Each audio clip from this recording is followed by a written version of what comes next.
295C کا قانون ہے نا، یہ ایسا لگتا ہے کہ شدت پسند مولویوں کے ہاتھ میں دشمنی نکالنے کا ایک کھلواڑ بن چکا ہے.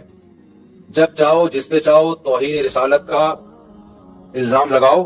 تو یہ بالکل نہیں بنتا اس موقع پہ 295C. اور جو مولوی اس پہ خوش ہو رہے ہیں نا کہ نہیں 295C پہ ہم اس کو لٹکوائیں گے، بھائی پھر آپ بھی جب کسی کا کلمہ کفر نقل کریں گے نا، جن لوگوں نے جا کے FIR کٹائی انہوں نے کیا کہا کہ انجینئر نے نبی کے بارے میں یہ الفاظ کہے ہیں، تو انہوں نے بھی تو نقل کیے نا، تو پھر ان پہ بھی 295C لگاؤ. اور آج ہم انجینئر کو بھی ڈیفینڈ کر رہے ہیں کہ انجینئر نے اگر یہ کہہ دیا کہ عیسائی ہمارے نبی صلی اللہ علیہ وسلم کو معاذ اللہ نقل کفر دجال کہتے ہیں، تو اس پہ یہ اعتراض تو کیا جائے گا کہ عیسائی ایسا کہتے ہیں کہ نہیں کہتے.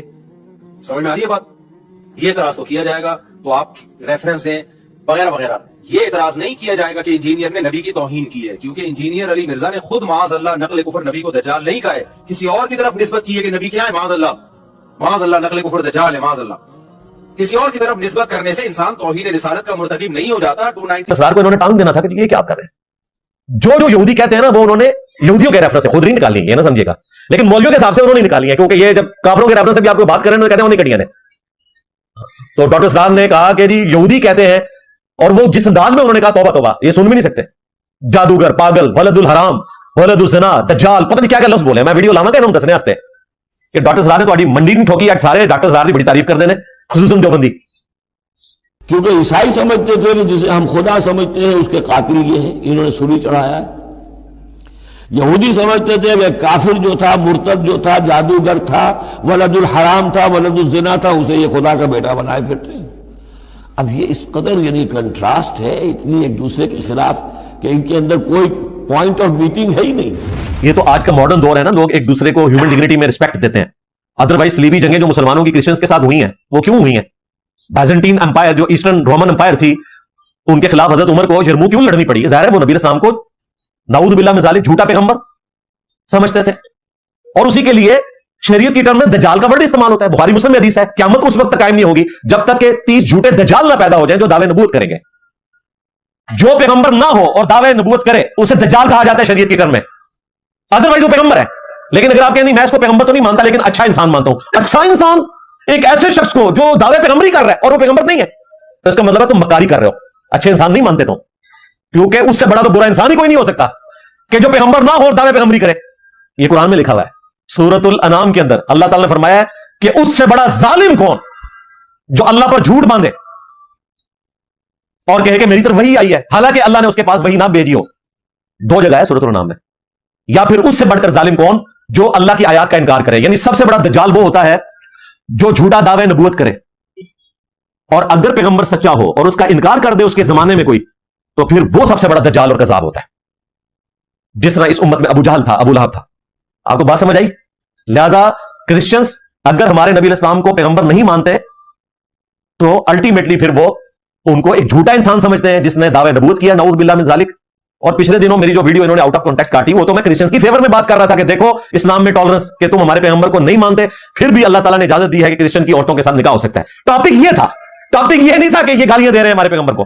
اور اس میں بھی میں نے جملہ بولا کہ کرسچنز ہمارے پیغمبر کو نعوذ باللہ دجال سمجھتے ہیں. کہتے ہیں نہیں، میں نے بولا کہیں گے تو ان کے ساتھ کیا ہوگی. سمجھتے تو ہیں، ان کا عقیدہ. جائے مناظر رکھے ہوئے ہیں اتنے بڑے بڑے، وہ تو بلکہ انجیل کی آیات پیش کرتے ہیں کہ یہ انجیل میں جو ہے کہ قیامت تک دجال پیدا ہوں گے، جو دراصل یہ خود ہیں. ان کے بڑے بڑے جو پادری ہیں وہ ہیں جنہوں نے عیسیٰ ابن مریم کی تعلیمات کو ٹیمپر کر کے ڈیوینٹی میں کلیم کر دیا، خدا کے ساتھ لا کے کھڑا کر دیا. ان دجالوں کا ذکر تھا. لیکن نعوذ باللہ وہ ان آیات کو رسول اللہ کے اوپر لگاتے ہیں اور کہتے ہیں عیسیٰ ابن مریم نے ہمیں پہلے بتایا تھا قیامت تک کئی جھوٹے پیغمبر آئیں گے. تو یہ نہ سمجھیں کہ صرف وہ مسیح الدجال، جھوٹے مسیح جو کانا ہوگا اس کو دجال سمجھتے ہیں. نہیں، وہ نبی اسلام کے بارے میں بھی یہ عقیدہ ہے اور مناظروں میں انہوں نے بولا ہوا ہے، کتابوں میں لکھا ہوا ہے باقاعدہ. یہ باتیں کرنے کا مقصد کوئی کسی کو چڑھانا نہیں ہے. سب سے زیادہ ہارمنی اس ملک میں اگر کسی پلیٹ فارم سے پیدا کی گئی ہے تو ہمارا پلیٹ فارم ہے، لیکن آپ کو ریالٹی بتانا ہے. تو جو مقدمہ بیان ہو رہا ہوتا ہے اس کے علمی گراؤنڈز کے اوپر ڈسکشن کو دیکھا کریں، جذباتی نہیں. مولوی چونکہ اپنی منجی ٹھکوانی ہوتی ہے، پھر دیکھیں منجی ٹھوکی ہے ہمارے بھائی نے، اسٹوڈنٹ نے، ایک اس کی عمر مشکل سے 17-18 سال ہے، جس کا وہ چینل ہے دیسی فنکار ٹی وی.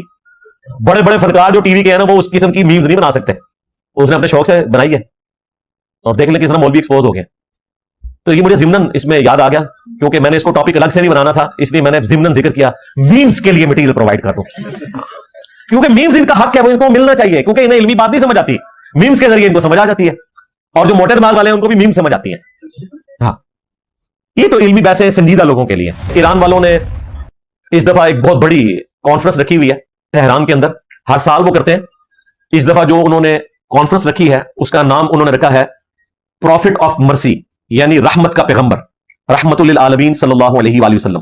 کیونکہ اسپیشل اوکیزن تھا، یہ 1500واں آپ علیہ السلام کا چونکہ ولادت کا سال آ رہا ہے، تو اس لیے انہوں نے اس کو اسپیشل بنانے کے لیے ٹاپک رکھا ہے. اور ان کا جو انٹرنیشنل فورم ہے بین المذاہب جو کانفرنسز کرواتا ہے، انہوں نے باقاعدہ مجھے بھی انویٹیشن بھیجا تھا. پروگرام ان کا 8 سے 10 ستمبر کو ہوگا. ربیع الاول بنے گی یہ 15 سے 17 ربیع الاول 1447 ہجری. پاکستان کے لیے اس وقت دہشت گردی سے بھی بڑا مسئلہ کلائمیٹ چینج کا بن چکا ہے. یہ ہر سال اب اسی طریقے سے ہوا کرے گا. کلاؤڈ برسٹ بھی ہوں گے، گلیشیئر بھی پھٹیں گے. ابھی تو گلیشیئر پھٹا ہے، وہ آپ نے دیکھا ہے. اللہ بھلا کرے اس چرواہے کا جس نے رات کے وقت فون کر کے گاؤں کو آگاہ کر دیا، ورنہ وہ پورا کا پورا گاؤں جو ہے وہ اس طریقے سے صفحہ ہستی سے مٹ جانا تھا. ابھی تو چلے ان کی بلڈنگز گئی ہیں، جانے تو بچ گئی ہیں. تو اب گورنمنٹ کو دہشت گردی سے زیادہ اس کے اوپر توجہ دینے کی ضرورت ہے، کیونکہ دہشت گردی سے اتنے لوگ شہید نہیں ہوں گے جتنے کلائمیٹ چینج کی وجہ سے ہر سال یہ سیلاب آئیں گے اور ہر سال اس طرح کے آپ کو واقعات سننے کو ملیں گے. باقی جو توہمات چل رہی ہیں وہ بڑی دکھ کی بات ہے. مجھے ارشاد بھائی نے ویڈیو دکھائی کہ کشمیر میں ایک پل کے اوپر کھڑے ہو کر ایک بندے نے بکرا ذبح کیا اور وہ اس نے جو ہے وہ اس بہتے ہوئے دریا میں پھینک دیا جو برساتی نالا آ رہا تھا. اور وہ یہ ایکسپیکٹ کر رہے ہیں کہ دریا جو ہے اس کو آپ قربانی پیش کریں گے تو دریا رک جائے گا. اس طرح دریا رکتے ہیں بھائی، دریا رکتے ہیں ڈیم بنانے سے بھائی، اس طرح نہیں رکتے. اسی طریقے سے کل ایک ویڈیو آئی کہ جی وہ پیچھے سے ریلا آ رہا ہے اور ایک بندہ قرآن پاک لے کے سامنے کھڑا ہو گیا اور ربو ہی رک گیا. اللہ جو بندے ہو ٹھیک ہے. اور لوگ کہہ رہے ہیں جی زندہ معجزہ ہو گیا. لوگوں نے ویلاگز بنا دیے ہیں. اللہ سے ڈر جاؤ یار. صحابہ کرام جنگ یمامہ میں جن کے سینوں میں قرآن تھے 700 وہ شہید ہو گئے تھے. اس طرح مصحف سامنے کرنے سے کسی آیت حدیث میں نہیں لکھا کہ سیلاب ٹل جائے گا. یہ کون سی توہمات ہیں جن کے اندر آپ پڑے ہوئے ہیں؟ پھر بنیر کے اندر جو سب سے مشہور دربار ہے، جس طرح لاہور میں داتا دربار ہے، کراچی میں عبداللہ شاہ غازی، اب لوگ مذاق اڑا رہے ہیں نا، وہ کہہ رہے ہیں جی عبداللہ شاہ غازی کہہ رہے ہیں کہ جی میری ذمہ داری صرف سمندر روکنے کی ہے، بارش کا پانی میرے تو ہوتے ہے. میں نبی سا ہے ہی کوئی نہیں، تیرے بابے تھے شاہ ہی کوئی نہیں. بابا جی آپ مان کے نہ ہو. مفتی صاحب سے میں پوچھوں گا کہ کیا آپ نے میرا دل چیر لیا تھا کہ میرا محرک آپ نے طے کیا کہ میں چاہتا ہوں کہ آپ کو کوئی بم سے اڑا دے؟ میری تو قطعاً کوئی خواہش نہیں ہے. میں تو چاہتا ہوں کہ آپ جیسے ماڈریٹ لوگ، باپا جانی جیسے شریف النفس لوگ مارکیٹ میں رہیں. ایون جو شریر لوگ ہیں ان کی بھی ہمیں ضرورت ہے میمز بنانے کے لیے. ہاں میرا نبی سا ہے ہی کوئی نہیں، تیرے بابے تھے شاہ ہی کوئی نہیں. یہ میرا رجز ہے. ہاں اس سے لوگ بڑا گھبراتے ہیں. جیسے نبی اسلام کا رجز تھا نا، انا النبی لا کذب انا ابن عبد المطلب، میں نبی ہوں اس میں کوئی شک نہیں، میں عبد المطلب کا بیٹا ہوں اس میں کوئی شک نہیں. تو یہ ہمارا رجز ہے دعوت حق کا. تو بھائی ہمیں تو یہ چاہیے، ہمیں تو میمز کے لیے بھی مٹیریل چاہیے، باقی چیزیں بھی چاہیے. اکیلے تو مزہ ہی نہیں آئے گا زندگی گزارنے کا. تو میں کبھی کسی کے لیے نہیں چاہوں گا کہ وہ مر جائے، نعوذ باللہ من ذالک. میں نے صرف عمل کو گستاخی کہا، آپ کو گستاخ نہیں کہا، کیونکہ آپ نے توبہ کر لی تھی اور آپ کا محرک بھی نہیں طے کیا. میں نے کہا کہ یہ انہوں نے جان بوجھ کے نہیں کیا، انہوں نے ایک ایسے مشکل مسئلے کو ہاتھ ڈالا جو ان سے اوپر کا تھا. انہیں نہیں مثال دینی چاہیے تھی زبان کے ڈاکٹروں کو رسول اللہ کے ساتھ کمپیئر کرواتے ہوئے کہ وہ تو پڑھے لکھے لوگ ہیں اور نبی اسلام جو ہے وہ امی ہے. اس سے ایک غلط تعصب جاتا تھا اس طریقے سے قرآن کے حوالے سے بھی جو. لیکن میں نے کہیں مفتی صاحب کو گستاخ نہیں کہا. یہ مفتی صاحب بالکل الزام لگا رہے ہیں. میں نے اس عمل کو گستاخی کہا اور وہ اپنے عقیدے کے پوائنٹ آف ویو سے، نہ یہ کہ میں نے کہا کہ انہوں نے گستاخی کی ہے. یہ میں نے بات نہیں کی. جو کہہ رہا ہے کہ تم تجدید نکاح کرو، تجدید ایمان کرو، تجدید بیعت کرو اور مفتیوں کے سامنے بیٹھ کے کرو، کیمرے میں آگے کرو، اس کے بارے میں تم نے ایک جملہ بھی نہیں بولا. اور مجھے کہہ رہے ہو انجینئر مجھے بم سے اڑانا چاہتا ہے. تو بھائی مفتی اعظم امریکہ تو آپ کو ایٹم بم سے اڑوانے جا رہا تھا. ہاں ظاہر ہے جو کہہ رہے تجدید ایمان کرو، تجدید بیعت کرو اور نکاح بھی سارے کرو. اور مفتی اعظم امریکہ کی روح سے اب آپ جو ازدواجی زندگی گزار رہے ہیں وہ کیا ہے؟ آپ نے گلہ کیا ان سے؟ مفتی تقی عثمانی صاحب نے ایک جملہ کبھی میرا نام لے کے نہیں بولا. وہ کہتے ہیں انجینئر کو ہم اس قابل نہیں سمجھتے. اور مفتی منیف صاحب نے تو کہا کہ وہ اپنے پلیٹ فارم سے اپنی دعوت دیتے رہے. ہم اپنے پلیٹ فارم سے اپنا موقف بیان کرتے رہتے ہیں، کرتے رہے ہیں، کرتے رہیں گے. اس کا مطلب ہے کو ایگزسٹ کر رہے ہیں. پیچھے 7 رضوی صاحب بچے تھے، چمی ان کے لیے چیلنج کر کے پیچھے ہٹ گئے. انہوں نے کہا ٹھیک ہے انجینئر صاحب اپنا کام کریں. ان کا امت کو میں فرقوں میں نہیں ڈالنا چاہتا، تفرقے میں نہیں ڈال. بہت اچھی بات ہے، کو ایگزسٹ کر رہے ہیں. ہو سکتا ہے میں اگلی ووٹ کرین لا دیا، کوئی پتہ نہیں.